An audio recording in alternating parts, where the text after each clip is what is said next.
just to give us a few guidelines, or remind people of the guidelines. The guidelines for Premier's question: a question to the Premier shall be asked without argument or opinion and shall not address more than one matter of general government policy. Members wishing to ask questions should inform the Speaker before the sitting begins. I have been informed by members, and I do have a list. The Speaker will compile a list, which I just indicated, and the Speaker will extend courtesy to the Leader of the Opposition to put his question first. And just as a final guideline on that, the Opposition Leader may ask 3 questions. Other members may ask 1 question only, and only members asking questions may be afforded 2 supplementary questions. So to begin with, and remember the timeline on this is 30 minutes. And to begin, we'll ask the Leader of the Opposition, would you like to put your questions at this point? Yes. Good morning to everyone. Bermuda, Mr. Speaker, thank you for this opportunity. And for this opportunity, thank you to the Premier as well. Taking into consideration the municipalities, and I recognize that we do have legislation coming, but these questions are really proposed to the Premier in light of the recent meetings that were had. Considering the results of the recent meetings held with stakeholders of our corporations, does the Premier feel there may be need to adjust its approach and measures to making them quangos, considering some of the reflection that has been given thus far? Thank you. Premier? Good morning, Mr. Speaker. Mr. Speaker, I thank you very much for the introduction of the rules, and from this perspective, I also want to take this opportunity to wish all of the women of Bermuda a very happy International Women's Day. Regarding, thank you. I see that a lot of members are wearing purple. Let's answer questions, sir. Let's answer questions. We'll most happily do so. Mr. Speaker, in regards to the question of which came from the Leader of the Opposition, the feedback that has been taking place throughout this process of the conversion of the corporations to quangos has been robust. But I think what must be remembered is that there was a statement in this House last year by the minister who used to have responsibility for the municipalities. There was consultation and town hall meetings which took place in 2018. There was a pledge to release a consultation document which was released. There was feedback from that consultation document. There was initial town hall meetings, and then also there was the bill that is being tabled and debated. So, and is due to be debated. We believe that we have made the requisite need for consultation throughout this process. But I think what's important, Mr. Speaker, is to remember precisely what the Deputy Premier has stated on numerous occasions, is that this change is being made in the best interest of Bermuda. There is no, unlike the headline said today, dissolutions of any corporations. They are transferring to quangos to streamline the decision-making process and to ensure that we can have unified approaches to major infrastructure challenges that this country has. If we are going to move into if we're going to continue to advance, if we're going to have economic development, we cannot have multiple sewage systems, we cannot have multiple water systems, we cannot have all these items. And though these things may be able to achieve underneath the current structure, the real question is, does it make sense to exist in an efficient structure, or should you move things to make things more efficient? We believe in efficiency, and we hope ultimately that this measure will be supported by members opposite. Thank you, Premier. Would you like to put a second question or supplementary? Supplementary? Sorry, thank you, Mr. Speaker. Bearing all of that in mind, can the Premier tell us what he believed to be the difference in concerns between St. George's stakeholders and Hamilton stakeholders? Myself, having been to one of those meetings, I recognize there was a stark difference in concerns.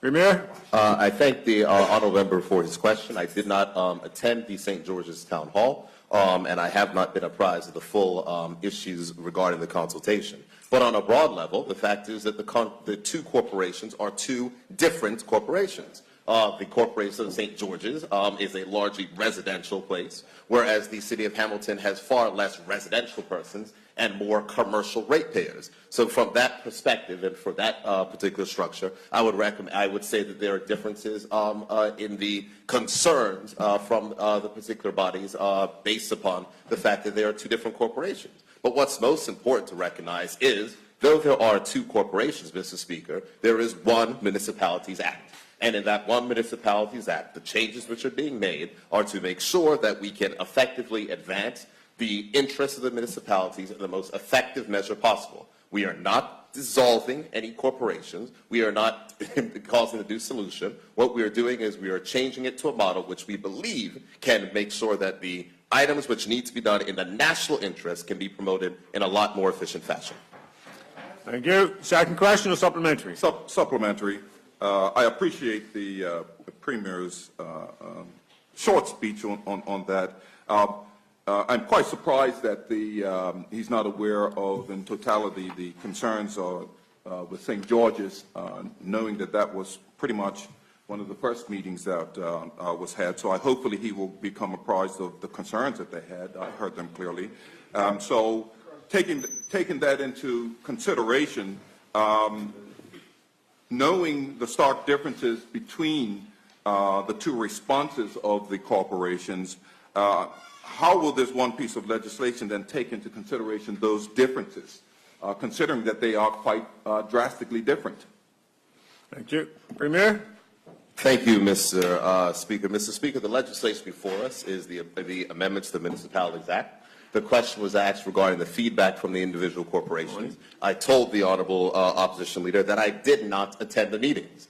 But I can assure you that there have been robust discussions from the members inside of my caucus, who are the persons who represent there, and they are representing their issues and their constituents valiantly. What I can say is the government is determined to make the changes which are necessary for the 21st century to deliver for the corporations, and to make sure that we have a streamlined decision-making process that takes into account the fact that there are national issues at play in these particular instances. There are the questions as to what takes place in the Corporation of St. George's. There are the questions as to what takes place in the Corporation of Hamilton. But what is really at issue here is how do we have a model that best advances the interests of those persons, taking into account the national interest. That is what we are doing in this particular process. We believe that the Municipalities Act, as it's laid down, accounts for feedback from members in making sure that persons from the community are representing their particular interests, and we are confident that the government will deliver on that, and not only deliver on changes to the municipality structure,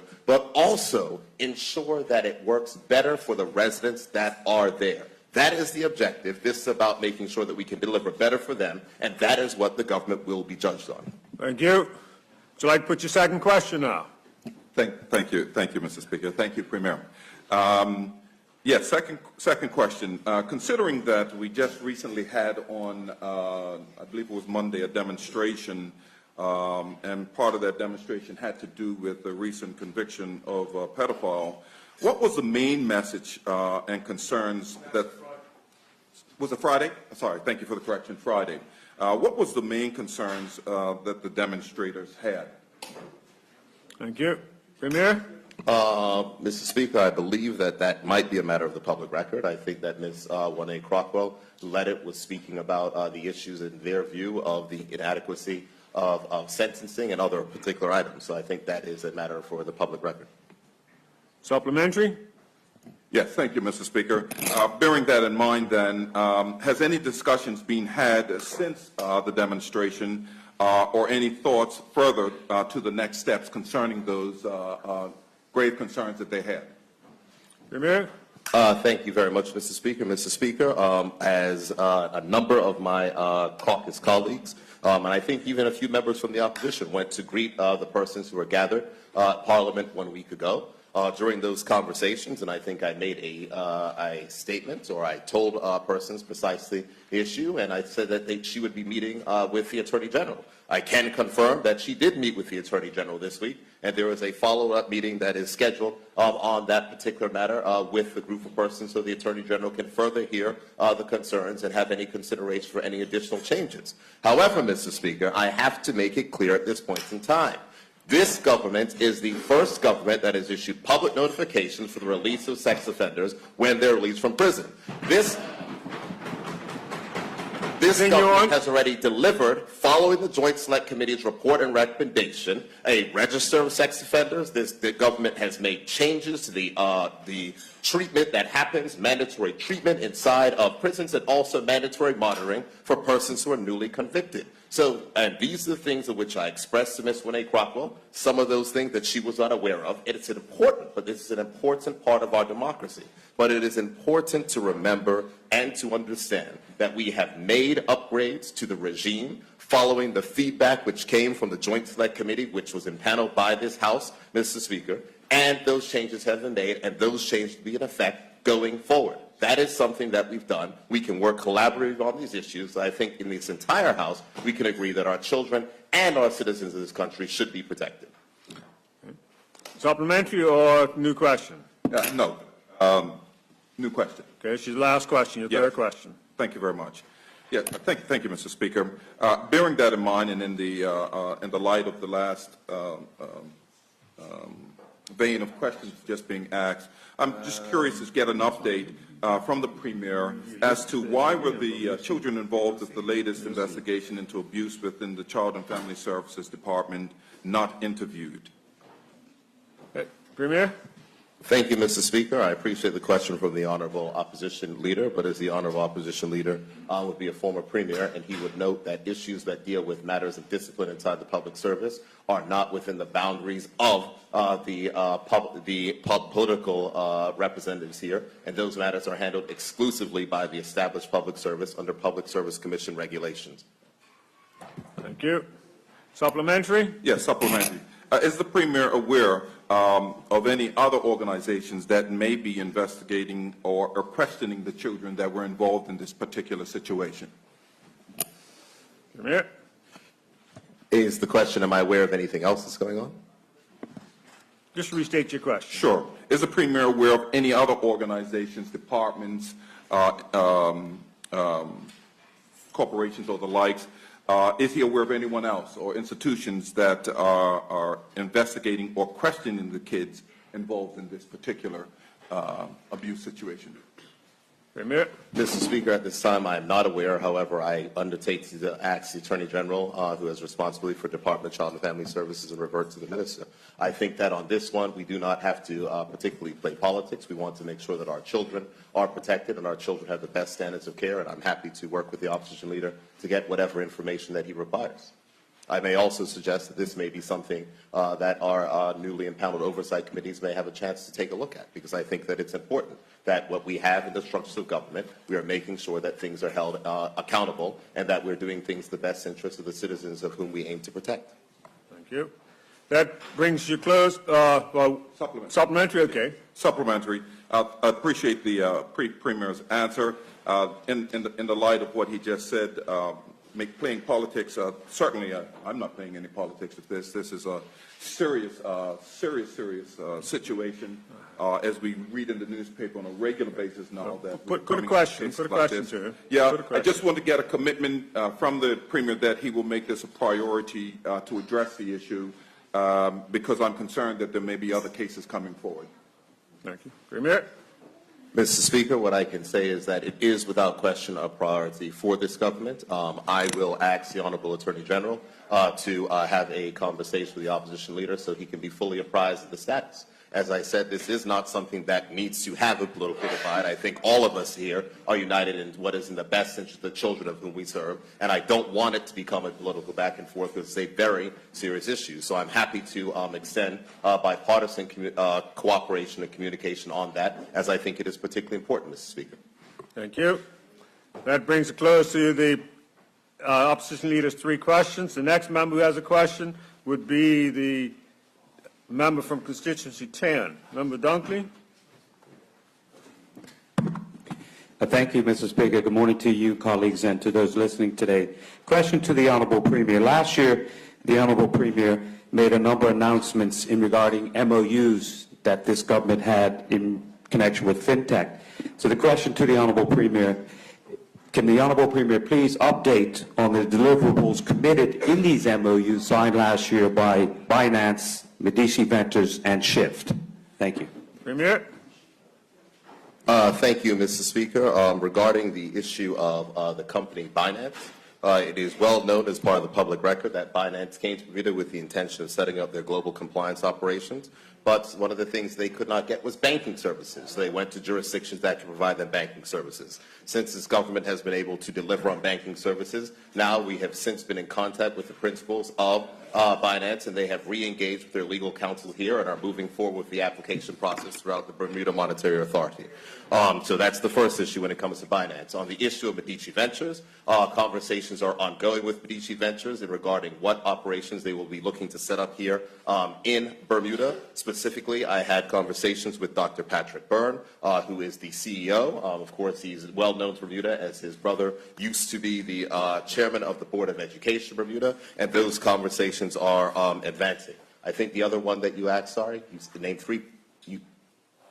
Shift. Thank you very much. Shift there was a conference call with the persons of Shift, I think 2 days ago or yesterday, regarding their involvement. As members will be aware, Shift signed a joint venture agreement with the local company Trunomi to work to pilot Bermuda's EID system. I think you would have seen those type of things in the press. That matter is moving forward. They're looking to resolve, they're looking to move those items forward. The cabinet has approved an item to move forward on that particular issue, and we're awaiting just some final confirmations before those things can be advanced. What I can say, Mr. Speaker, is that there is a fourth MOU that was also signed. That was with the company Omega One, which is a digital asset exchange. Omega One has applied to the Bermuda Monetary Authority for a digital asset business license and has received a approval for a digital asset business license. And we are scheduled to be on island to pick up their digital asset business license next week and to hold a press conference with the government. So this is excellent news as things are being progressed, Mr. Speaker. Thank you. Supplementary? Yes, Mr. Speaker. I thank Supplementary. the Honorable Premier for the answer. In regards to the MOU with Binance, the Binance Holdings Limited committed, and it was item number 3, they committed to, through the Binance Foundation, sponsor university-level training for Bermudians in blockchain technology and compliance in the amount up to $10 million. Question to the Honorable Premier, how much money has been spent to date? Premier? Mr. Speaker, there has been no money contributed to the FinTech Development Fund. When there's money that is contributed to the FinTech Development Fund, I'll be the first one to come to this House to say so. I think what we have to remember, and I want colleagues to understand, that these MOUs were signed to make sure that we had a working relationship with companies of whom we are trying to attract and set up our presence and set up jobs in Bermuda.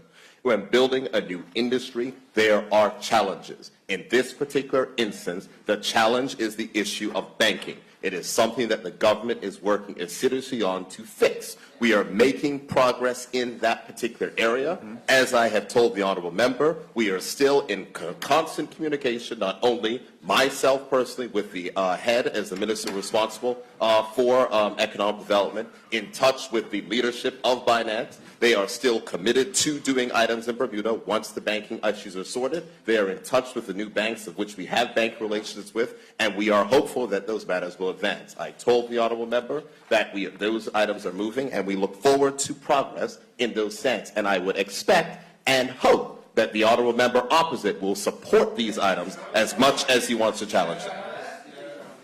Thank you. Your second supplementary? Thank you, Mr. Speaker. Colleagues will support good initiatives for Bermuda.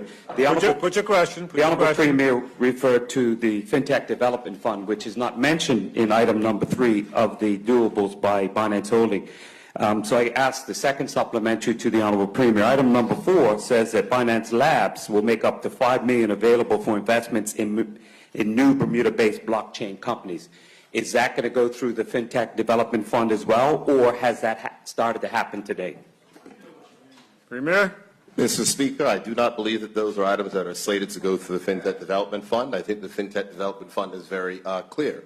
However, I think that the example of which we can see in other companies were Binance, the largest exchange by volume, now the 8th most valuable coin in the cryptocurrency in the world, and the infrastructure which they're building. You can see that Binance Labs is doing many things around the world.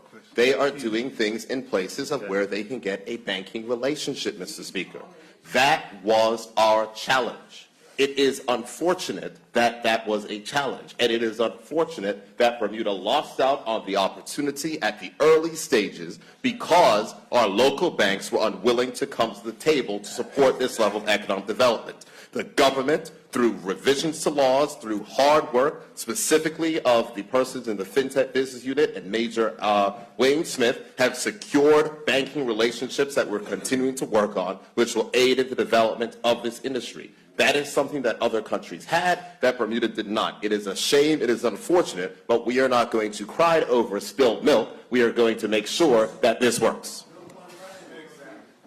That brings a close to the questions from the member from constituency 10. The next member who indicated they have a question would be the member from constituency 31. You passed. The next on the list would be the Deputy Premier. Yes, Deputy Premier. Deputy Speaker, I'm sorry. Deputy Speaker, I'm sorry. Deputy Speaker. I certainly don't need that promotion, Mr. Speaker. Deputy Speaker, would you like to put your question? Yes, Mr. Speaker. Mr. Premier, what percentage of Bermudians are working on the construction of the new air terminal? Thank you very much, Mr. Speaker. Mr. Speaker, I think what is important to note is that this government, when it was elected on a mandate and a mantra to make sure that we put Bermudians first. And I think that there were a lot of complaints as to the level of persons who may have been on work permits that were at the airport site. I can confirm that when we assumed government that there was no existing requirement for the percentage of the hiring of Bermudians in the project agreement, and since the Progressive Labor Party has responsibility for the Bermuda Airport Authority, which is now under the able leadership of the government whip, who's doing a phenomenal job there at the Bermuda Airport Authority.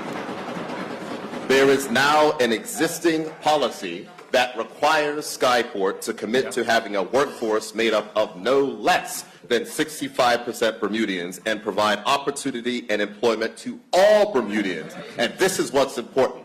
Even Bermudians who have a past criminal record, Mr. Speaker. This is something that we made sure to accomplish, and that, Mr. Speaker, is how you build a better Bermuda while putting Bermudians first. Thank you. Deputy, any further questions? Supplementary? No. We'll move on to the next member. The next member on the list is the member from constituency 19. Member, would you like to put your question? None? Okay. The next member would be the member from, and I don't see him in his seat, number 9. Okay. The Deputy Opposition Leader, would you like to put your question?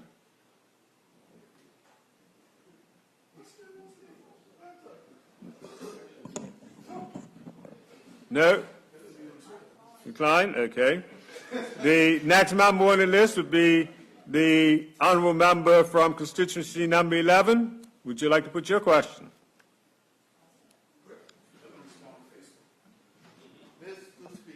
Good morning. How are you doing, sir? Good morning. Mr. Speaker, I'm sure that the honourable members would have seen the considerable works, I say considerable works at King's Wharf and Dockyard.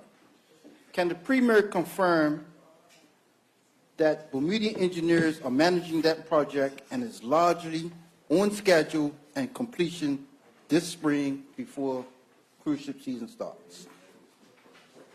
Premier? Thank you, Mr. Speaker. Mr. Speaker, I thank the honourable member from constituency number 11 for his question, because we regularly get to hear the honourable member or read the honourable member espouse what it's like to make sure that we celebrate Bermudian excellence in this country. And I think that the entire country can be proud of the Bermuda excellence that is on display, which is taking place at King's Wharf.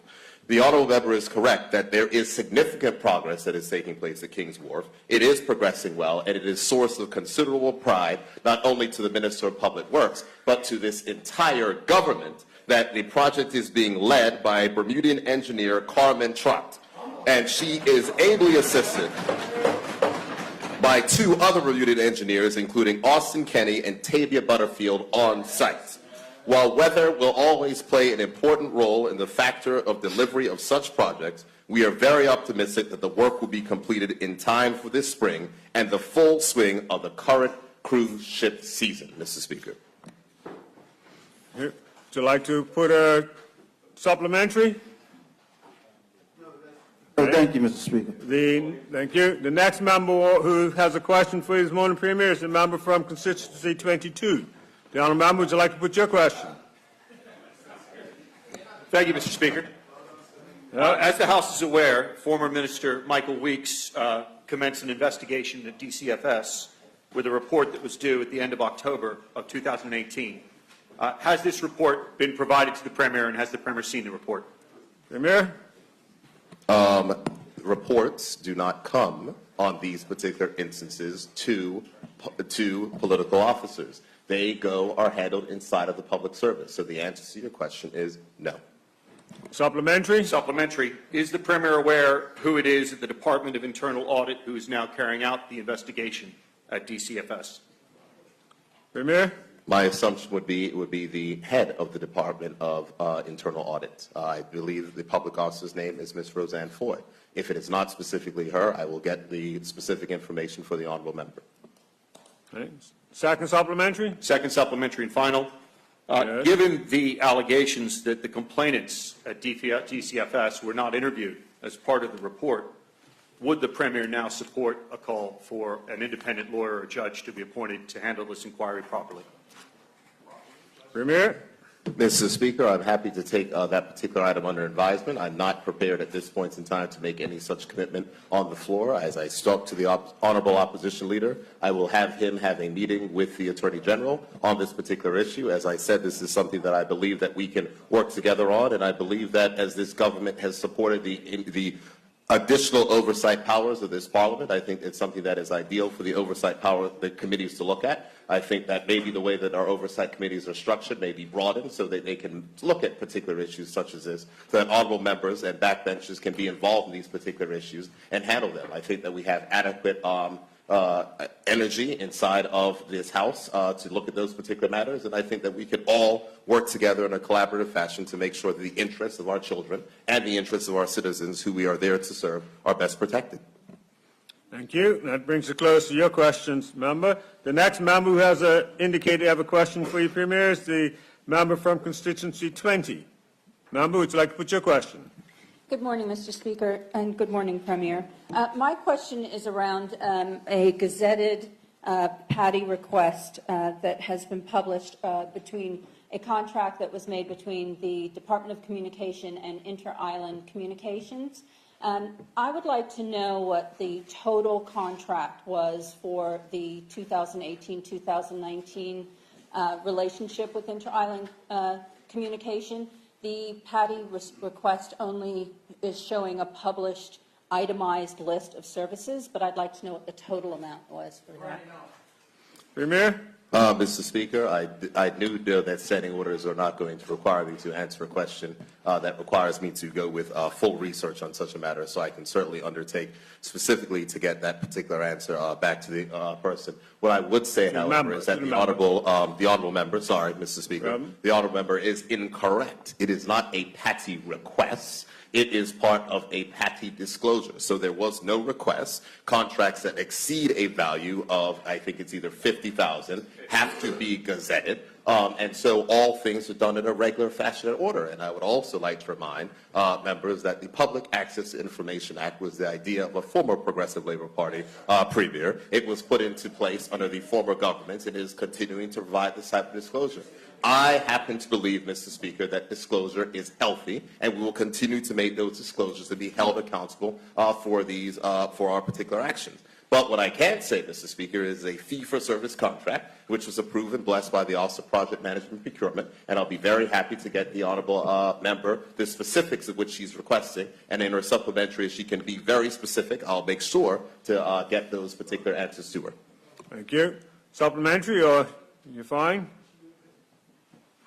Yeah, and my supplementary would simply be that, yes, I look forward to the total amount of all of the itemized lists of all of the services for the duration of that contract, which to me is from 18 to 19. Thank you. Thank you. Next time, try putting a question.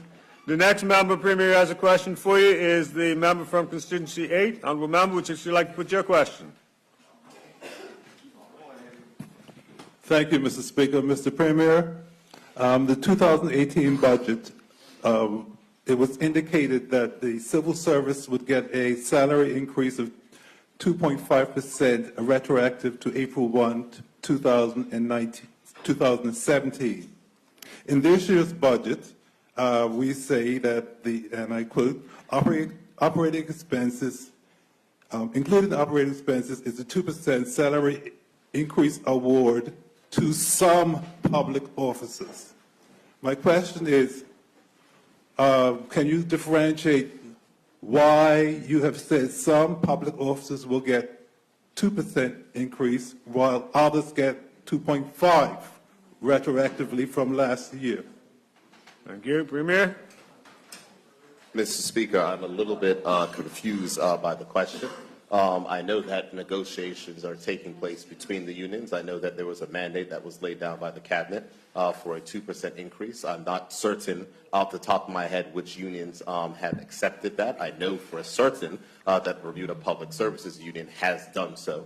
And so I cannot speak certainly, but I'm happy to get the specific answers as to the other unions which have accepted the pay offer of increase which is under this government. However, Mr. Speaker, I must also take the opportunity to remind all persons who are listening that there was no increase for That public brings us officers to a close. under the